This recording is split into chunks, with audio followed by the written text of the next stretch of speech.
அதிகார பகிர்விற்கு எதிரானவரே அனுரகுமார திசாநாயக்க என்பது தமிழ் கட்சி தலைவர்களுடைய கூற்று. தமிழரசு கட்சியாக அனைவரும் ஒற்றுமையாக இருந்து தேர்தலை சந்திப்பார்களாக இருந்தால் தமிழரசு கட்சிக்கு ஒரு பலமான நிலைமை ஏற்படும். அதே நேரம் தமிழரசு கட்சி தன்னை சுற்றி இருக்கின்ற பிற கட்சிகளுடனும் ஒரு கூட்டமைப்பாக தேர்தலை சந்திப்பார்களாக இருந்தால் தமிழரசு கட்சி தமிழ் தேசிய கூட்டமைப்பாக நாடாளுமன்ற தேர்தலை சந்திப்பது என்பது அவர்களுக்கு ஒரு பலமான விடயம். ஆனால் அதற்கான வாய்ப்புகள் இருக்கின்றதா என்பது இன்னும் ஒரு கேள்வி.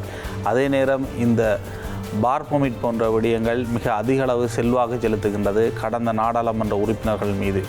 இப்போ தமிழரசு கட்சி புரிம்பாக தமிழரசு கட்சி பொது வேட்பாளருக்கு ஆதரவு கொடுக்கும். இவ்வாறு தனித்தனியாக போட்டியிடுவதற்கு இவர்கள் ஒன்றாக இணைந்து தமிழ் மக்களுக்காக போட்டியிட்டால் இவர்களுக்கான வாய்ப்புகள் அதிகமாக காணப்படும். அவர்கள் ஏதோ ஒரு வகையில் இந்த சமூகத்தின் பங்காளிகளாக இருந்திருக்க வேண்டும். அதன் பொழுது துணிந்து அதுக்கு எதிராக கருத்துக்களை தெரிவித்தவர்களாக இருக்க வேண்டும். அப்படி இல்லாத இளைஞர்களும் பெண்களும் அரசியலுக்கு வருவது என்பது தற்பொழுது இருக்கின்ற அரசியல் நிலைமையை விட இன்னும் பின்னோக்கிய ஒரு நிலைமையை தான் தமிழ் மக்களுக்கு கொண்டு சென்றுவிடும். ஆனால் இருக்கின்றவர்கள் இருப்பதை விட ஒரு மாற்றத்தை அவர்கள் மேற்கொண்டு மக்களும் சுயாதீனமான முடிவை ஒரு தரப்பாக உரிமைத்தெடுக்க முடியும் தானே. மக்கள் ஒவ்வொருத்தருக்கும் தனித்தனி ஆதரவை வழங்குவதற்கு பதிலாக இவர்கள்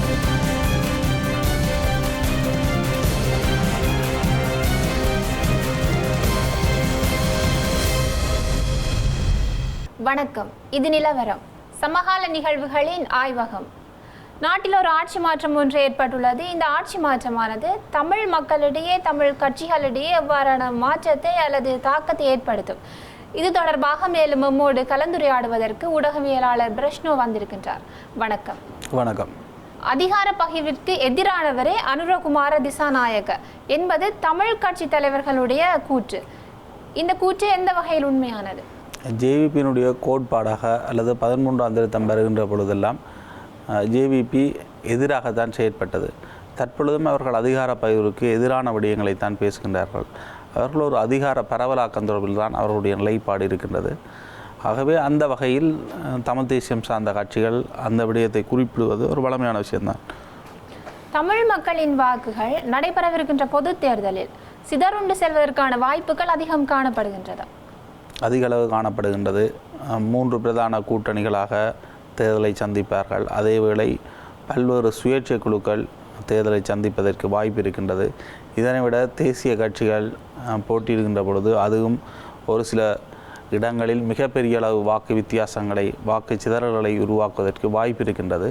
தற்போதைய நிலைமையில் பொது வேட்பாளர் போன்ற மிகப்பெரிய ஒரு கூட்டணியாக ஒரு தரப்பு ஒன்றிணைந்து கொண்டு மற்ற தரப்பில் ஒரு பகுதியினர் மட்டும் இருக்கப் போவது கிடையாது. இம்முறை பல பிரிவுகளாக இந்த முறை நாடாளுமன்ற தேர்தலில் பலர் போட்டியிடப் போகின்றார்கள். தமிழரசு கட்சி தனித்து போட்டியிடுவதற்கான வாய்ப்புகள் காணப்படுகின்ற நிலையில் அவர்களுடைய பலம் என்னவாக இருக்கும்?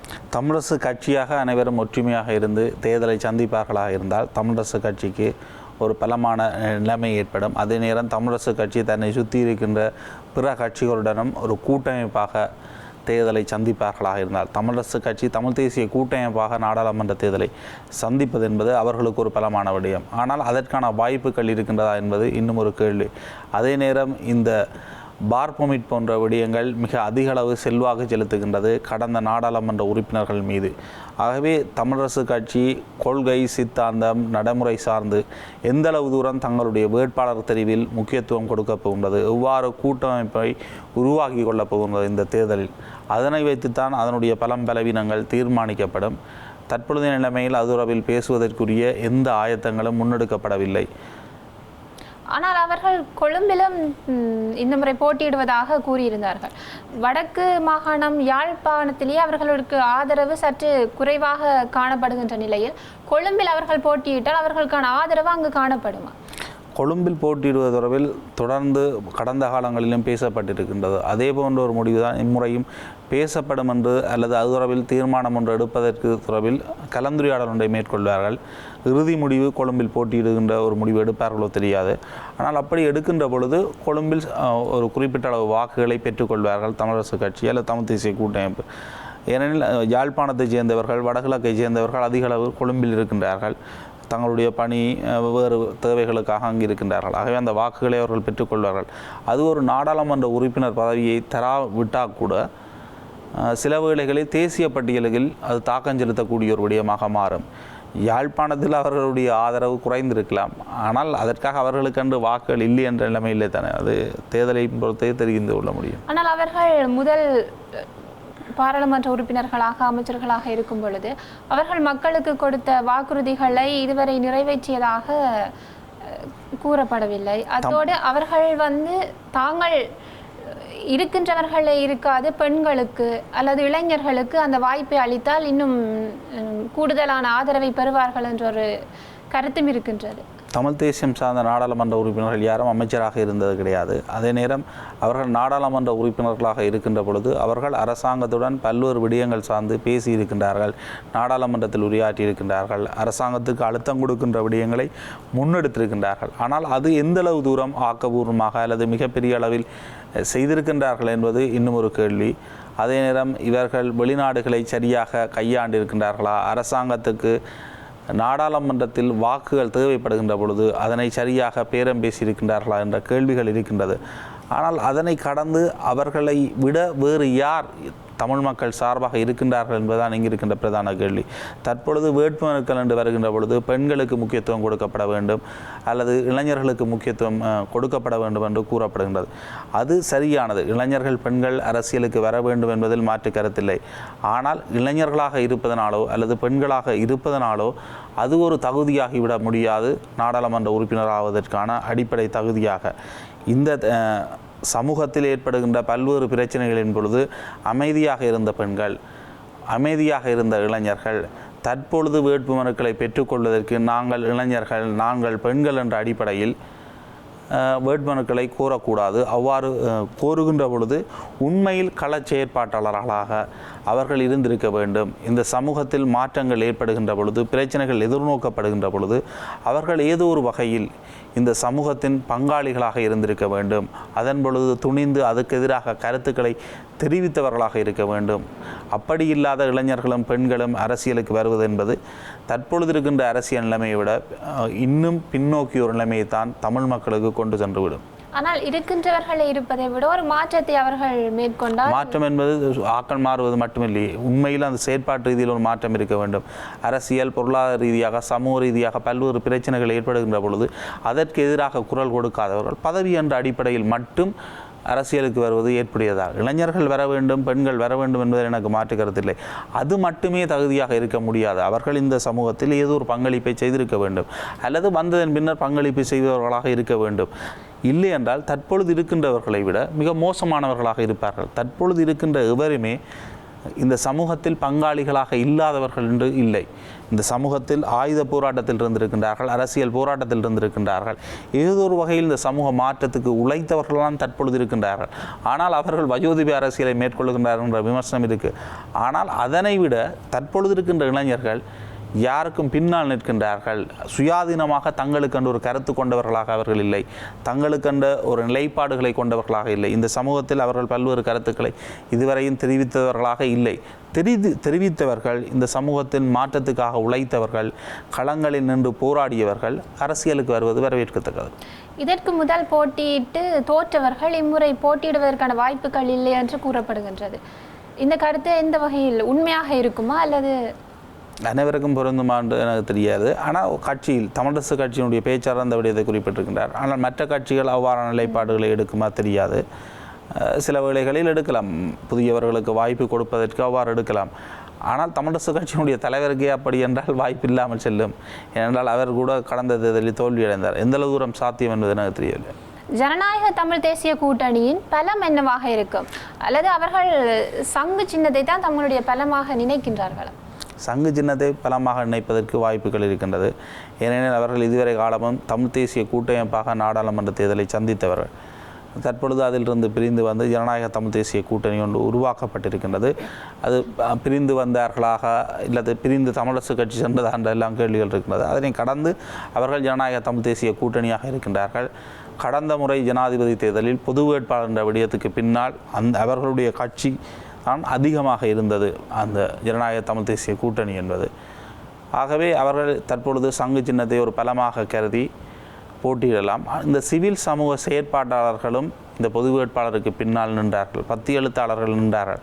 அவர்களுடைய ஆதரவும் இவர்களுக்காக இருக்குமாக இருந்தால் ஜனாதிபதி தேர்தலில் 2 லட்சம் வாக்குகளுக்கு அண்மைத்து பெற்றிருந்தார்கள். இம்முறை தேர்தலிலும் அவ்வாறான ஒரு வாக்குகளுக்கு செல்வதற்கு வாய்ப்பு இருக்கின்றது. ஆனால் சமூக சிவில் செயற்பாட்டாளர்கள் அந்தளவு தூரம் சங்கு சின்னத்துக்கும் ஜனநாயக தமிழ் தேசிய கூட்டணிக்கும் ஆதரவு கொடுப்பார்களாக தெரியவில்லை. ஆனால் ஜனாதிபதி தேர்தலில் ஒரு பொது வேட்பாளர்களை அனைத்து தமிழ் கட்சிகளும் சேர்ந்து நிற்க வைத்து போட்டியிட்டார்கள். அனைத்தல்ல, பிரதான கட்சிகள் அனைவரும் சேர்ந்து போட்டியிட வைத்தார்கள். தற்பொழுது பொது தேர்தலில் சிதறுண்டு, அதாவது ஒவ்வொருத்தரும் தனித்தனி கட்சியாக நிற்கின்றார்கள். இதற்கான காரணம் என்னவாக இருக்கும்? இல்லை, பொது வேட்பாளர் என்பது என்ன காரணத்திற்காக நிறுத்தியது என்று யாருக்கும் தெரியாது. அவர்கள் நிறுத்தியதன் பின்னர் கூறினார்கள் ஒற்றுமைக்காகவும் தமிழ் மக்களுடைய விடயத்தை தென்னிலங்கைக்கும் சர்வதேசத்துக்கும் தெரிவிப்பதற்காக. ஆனால் அந்த ஒற்றுமையை இந்த பொது தேர்தலிலும் ஒன்றாக சேர்ந்து போட்டியிட்டு மக்களுக்காக அவர்கள் அந்த முறையை கூறினார்கள். நாங்கள் அடுத்த நாடாளுமன்ற தேர்தலில் சங்கு சின்னத்தை பயன்படுத்த மாட்டோம் என்று கூறினார்கள். அரியநேந்திரன் நாடாளுமன்ற தேர்தலுக்கு வரமாட்டோம் என்று கூறினார்கள். அனைத்து கட்சிகளும் ஒரு கட்டமைப்பாக ஒரு கூட்டமைப்பாக இணைந்து போட்டியிடலாமே. போட்டியிடலாம். அதற்காக தான் ஜனநாயக தமிழ் தேசிய கூட்டணி தேர்தலை சந்திக்கின்றது சங்கு சின்னத்தில். இல்லை, இப்போ தமிழரசு கட்சி புரிம்பாக தமிழரசு கட்சி பொது வேட்பாளருக்கு ஆதரவு கொடுக்கும். இவ்வாறு தனித்தனியாக போட்டியிடுவதற்கு இவர்கள் ஒன்றாக இணைந்து தமிழ் மக்களுக்காக போட்டியிட்டால் இவர்களுக்கான வாய்ப்புகள் அதிகமாக காணப்படும். ஜனநாயகத்தில் ஒற்றுமை அடைவதற்கு ஒரே கொள்கை நிலைப்பாட்டை கொண்டவர்களாக அல்லது ஒரே செயற்திட்டத்தை கொண்டவர்களாக இருக்க வேண்டும். வெவ்வேறு கொள்கை நிலைப்பாடுகள் வெவ்வேறு செயற்திட்டங்களை கொண்டவர்களாக இருக்கின்ற பொழுது அவர்கள் பிரிந்து நிற்பது தான் வளமையான விடயம்.